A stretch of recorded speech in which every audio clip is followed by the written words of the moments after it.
Welcome to SVG-TV's news for Tuesday, September the 17th, 2019. I am Bhavin Olver with the details. Manager of the SVG Meteorological Services, Billy Jeffers, is urging Vincentians to remain on the alert during this hurricane season. Jeffers was speaking to SVG-TV News earlier today during a telephone interview on the current weather conditions, which he said is caused by a tropical wave upgraded to a tropical depression, which has been affecting the country for the past 2 days. He said the wave brought with it heavy rains in some areas, but expects gradual improvements by early tomorrow. The Grenadines continues to be affected by a tropical wave, and this system has been affecting us for the last 36 hours or so. Presently, an advisory for flash flooding and landslides remain in effect and is likely to be kept until 6 a.m. tomorrow. Rainfall accumulations of 50 millimeters, or just about 2 inches, were recorded across the island during the last 24 hours. Thus far, we only had reports of swollen rivers, but no reports of landslides to date. As it relates to improvement, we can expect a gradual improvement from early tomorrow. Jeffers said the Met Services is also monitoring a tropical disturbance in the Atlantic and reminded Vincentians that we are still in a hurricane season and nothing should be taken for granted. Additionally, the Met Service continues to monitor a recently formed tropical depression with sustained winds of 35 miles per hour. This system is presently located over the central Atlantic, and based on the latest forecast track, the center is likely to pass near or over the central leeward over the weekend, and that is well north of St. Vincent and the Grenadines. Finally, I want to take this opportunity to remind the general public that we are still in the hurricane season. In fact, we are in the peak of the hurricane season, so it's important to keep up to date with the latest information that is issued by the St. Vincent and the Grenadines Met Services. Minister of Agriculture, Industry and Labour Sobota Caesar said it is important for Vincentians to be exposed to employment opportunities available regionally and internationally. With this in mind, Minister Caesar said in November over 300 Vincentians will be going to Canada under the Work Training Exchange program. Minister Caesar said this is the largest group on record to take part in the program, which will provide both work experience and training. He said such programs will not only be of benefit to the participants, but the country on a whole. And special attention was also being paid to the fishing industry in Canada. As a global space, persons would always move throughout the world, sharing their knowledge and their expertise. And it is very important as a small island state that we expose a significant percentage of persons in our population to the idea and ideals of working not only locally, but regionally and internationally. And for many decades, we have seen persons go to Curacao, persons go to Aruba, we have seen persons go to Trinidad and Tobago, Barbados, Guyana, to the United Kingdom, to United States of America, and Canada. And we have seen where persons coming back to St. Vincent and the Grenadines, they bring with them additional knowledge. And the agricultural sector in St. Vincent and the Grenadines continues to benefit from this. Minister Caesar said some Vincentians who will be going to Canada will also have the opportunity to work on legal medicinal marijuana farms, which will assist SVG's industry in the long run. In the persons who are going off to Canada before the end of November, that 20 of them will be working on legal cannabis farms. We are aware that in St. Vincent and the Grenadines we have a quest to establish a modern medicinal cannabis industry, and I'm very happy to know that we are having young persons from St. Vincent and the Grenadines having the opportunity to go to Canada to appreciate, to understand, and to garner the cutting-edge technology in the production of cannabis. This is going to pay great dividends to the country as a whole, and I am happy that persons have taken up the opportunity, and I am certain that when they return on vacation, that the Ministry of Agriculture and the Medicinal Cannabis Authority will be having them come to us to express a lot of the knowledge that they would have obtained while on the program. While encouraging those who will be going to Canada to be honest and hardworking, Minister Caesar highlighted other opportunities of work locally, regionally, and internationally. The Department of Labor currently has embarked on a national drive to recruit workers to work nationally, regionally, and internationally. There is the situation arising in Guyana, whereby several employers are in contact with the private sector here in St. Vincent and the Grenadines to recruit workers for the emerging oil and gas sector there. And we are collecting the information so that we can be on top of the processing. We are also expecting a further expansion in the request for persons to go to Canada, and we expect an increase in the uptake in 2020. I again want to thank the very hard-working staff of the Department of Labor, and I wish that we will continue to be steadfast and resolute as we work to build this blessed nation of ours. Thank you very much. 3 major agreements have been signed between SVG and India. The agreements were in areas of health, visa exemption, and solar alliance. Prime Minister Dr. Ralph Gonsalves spoke on the agreement at a media conference today as he reported on his recent 5-day visit to India. He explained that the 3 agreements will bring much-needed assistance in the respective areas.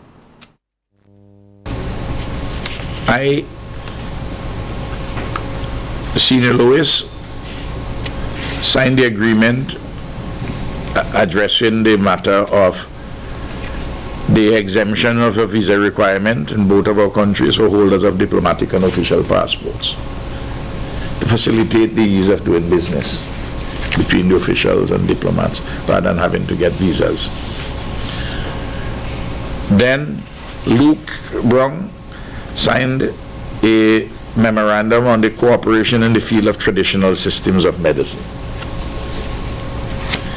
And I signed the framework agreement on the establishment of International Solar Alliance, which has nearly 80 members already.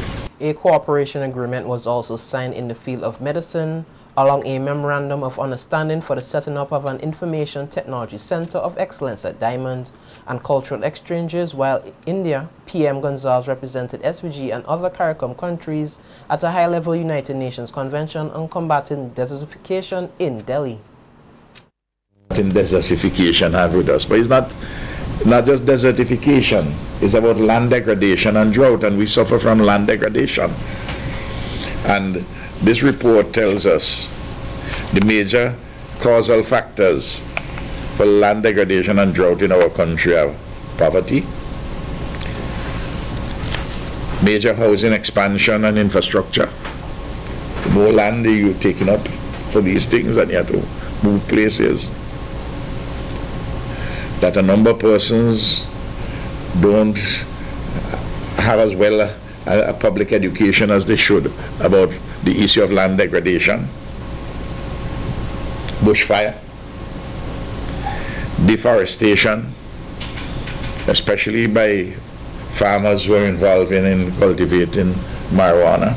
PM Gonsalves said he also met with the executive of the Green Climate Fund and used the opportunity to source funds for SVG. He also announced that his government is in the early process of setting up a mission in India. How we can keep it very cheap. Just early discussions. Because paying the staff, an ambassador and a minister, councillor is not really the big burden. Is the cost of office space and housing and those things. So there's a way in which we can address those. A case in which two Vincentians are challenging the country's anti-gay laws will have its first hearing in court tomorrow. The claimants are challenging the buggery and gross indecency laws which criminalizes homosexuality. Commenting on this issue at today's media conference, Prime Minister Dr. Ralph Gonsalves noted that the laws were crafted under colonial times and the Attorney General is handling the matter. The homosexual activity or lesbian activity in private is, as where the judgments, is that they're in breach of your right to privacy, at least. Of course, I know they talk about right of freedom of expression. I had never thought that that was a freedom of expression issue, but I'm always open to learning that that is a freedom of expression issue. I usually think of freedom of expression in a different way. So I would be very interested myself to find out how the Attorney General's chambers is going to deal with the matter to help the judge. When provisions like this come up, the Attorney General is not in the position as where the Attorney General is saying that I'm defending this thing to the end. The Prime Minister said the challenge by the individuals bring about a new conversation in the country. As I've been advised in relation to rape,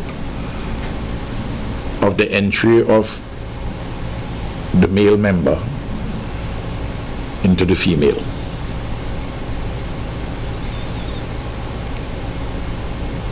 There was no reason for a definition of rape to have the male member enter in the anus without consent. You will charge him with buggery, which carries up to 10 years maximum. Of course, for rape, on the book is life, but unless a lot of violence is accompanied with it, I don't know anybody gets life.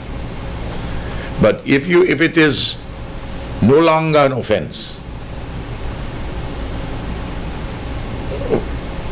you will have a gap there, because man raping man having sex with a man without the consent of that man would not be rape, unless you now make it rape. Justice must not just be done, but seen to be done, and to this end, the Eastern Caribbean Supreme Court today in Antigua launched its sentencing guidelines to help achieve this purpose.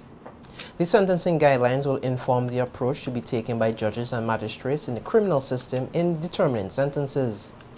Chief Justice of the Eastern Caribbean Supreme Court, Justice Janice Pereira, said the guidelines will help to achieve greater transparency and more uniform approach, leading to greater public confidence in the administration of criminal justice. Now, why can it not be uniformity in sentences? There is no one case that is exactly the same. That's the simple reason. The sentencing guideline does not restrict judicial discretion. It is intended to guide a more uniform approach to sentencing practice. It is intended to ensure greater consistency in sentences passed based on the facts and circumstances. It is intended to promote greater transparency, and it is intended to promote, overall, greater public confidence in the administration of criminal justice. Justice Pereira said the guidelines also provides a non-exhaustive list of relevant factors to which the court must take note of in handing down sentences, as well as factors to be considered when sentencing young persons. She said it is hoped that by following the guidelines, sentencing can be easier for the general public to understand. It is also our hope that in time, those sentencing remarks will build up a bank of sentencing jurisprudence, which can be used by practitioners, students of the law, and others. What will also happen, we hope, is that in relation to schemes such as the early guilty plea scheme, sentence indication schemes will be buttressed and informed by these guidelines. All of these measures will in turn go a long way towards building and maintaining public confidence in the administration of criminal justice. I also wish to emphasize that, as with any rule or practice, the impact of diabetes and other lifestyle diseases on a person and their family was the central point of a discussion at a symposium hosted today by the Ministry of Health, Wellness and the Environment in commemoration of Caribbean Wellness Day. Caribbean Wellness Day is observed annually on September the 14th to increase awareness and promote activities to address non-communicable diseases, which are the leading cause of death in many Caribbean countries.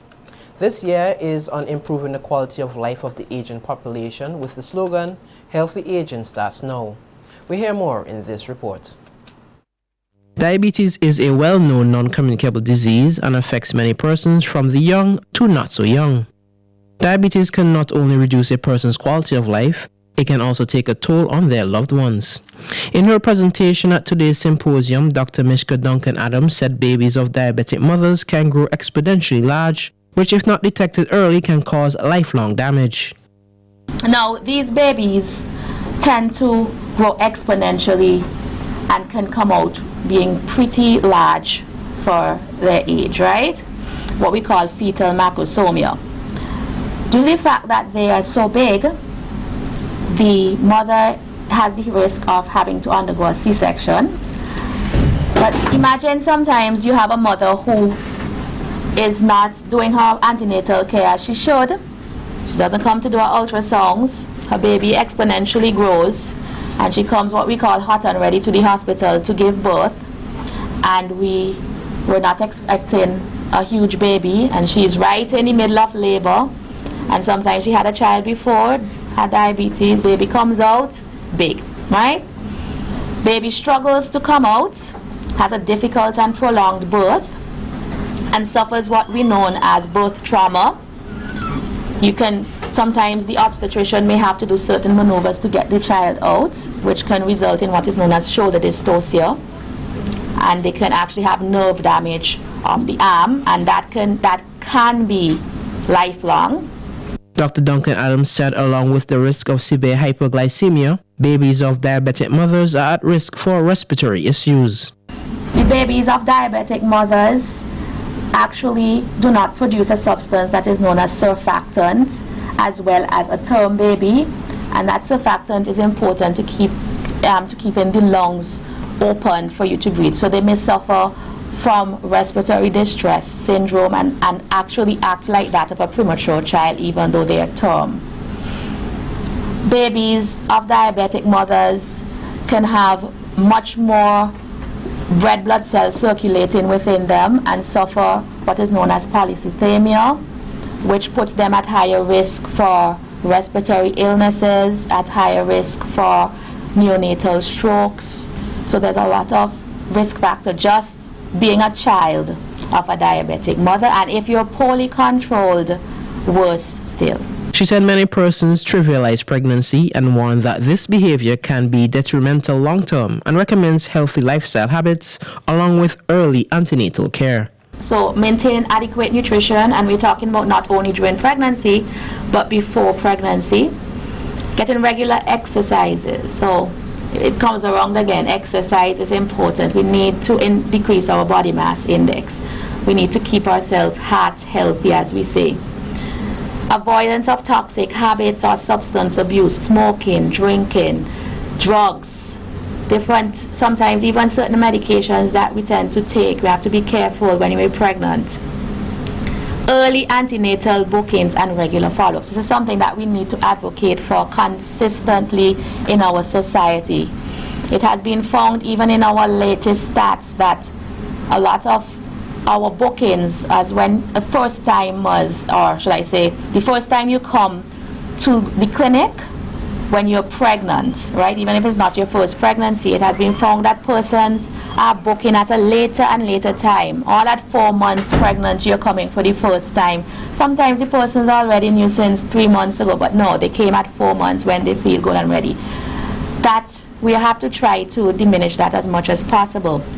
The earlier the antenatal booking, the better, and the regularity of follow-ups.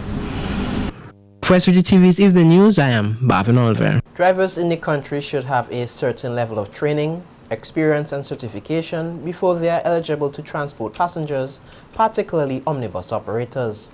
Former president of the Omnibus Association, Len Grant, said this is one of the ideas which have been put forward during his time as the head of the association. However, it did not take root.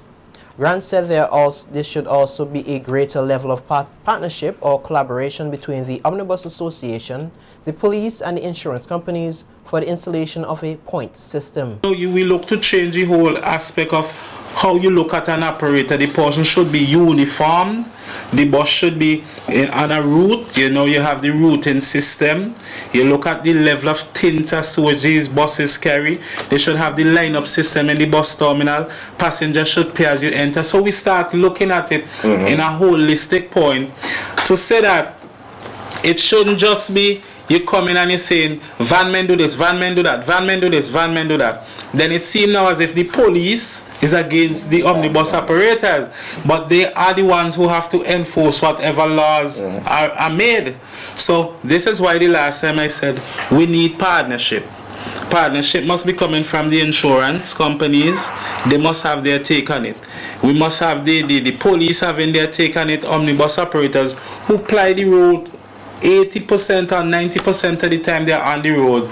You see today, they find a shortcut to get to Kingston because they are responsible for bringing people to work and school children to school on time. Tomorrow, look, they see no entry for omnibuses.